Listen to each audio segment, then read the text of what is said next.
grupo sa mga batan-on ug mga hamtong naglamok-lamok sa barangay poblasyon sa Dakbayan sa Talisay pasado alas 11 kagabi.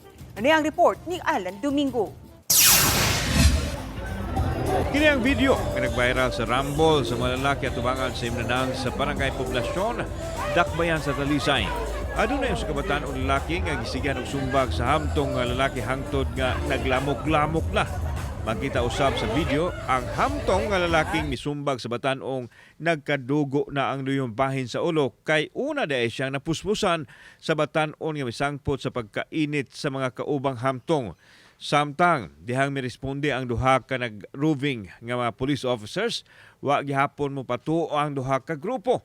Nasayran sa mga miresponding police nga ang grupo sa mga batan-ong lalaki ang nagpasiugda sa kasamok. Dihang ipakalma unta sa pulis ang laing batan-on nga giingong ulipon sa bino, gisumbag naman hinuon ang otoridad, mainalang kay nakalikay ug wa maigo. Diha na giaristo sa duha ka pulis ang mga nagpasiugda sa kagubot.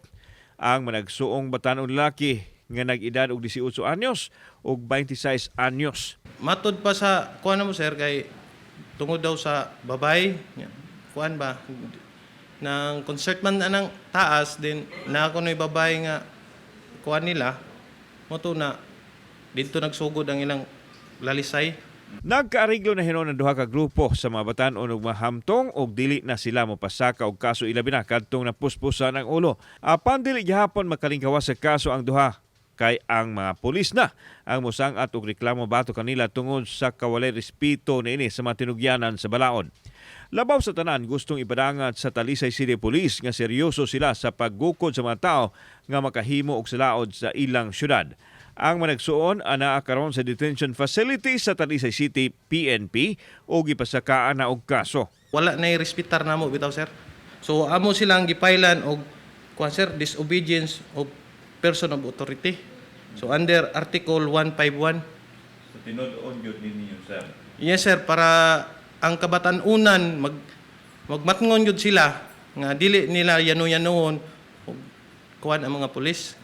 Wa na mahatag og pamahayag ang mga nalambigit sa kagubot, apil na ang natanggong sa detention cell. Umiinom man ganita, di na lang nato palabian. Kay moabot ang punto nga di na ta ka-control sa itong kaugalingon, makahimo na nung tagbati sa atong isig kataw.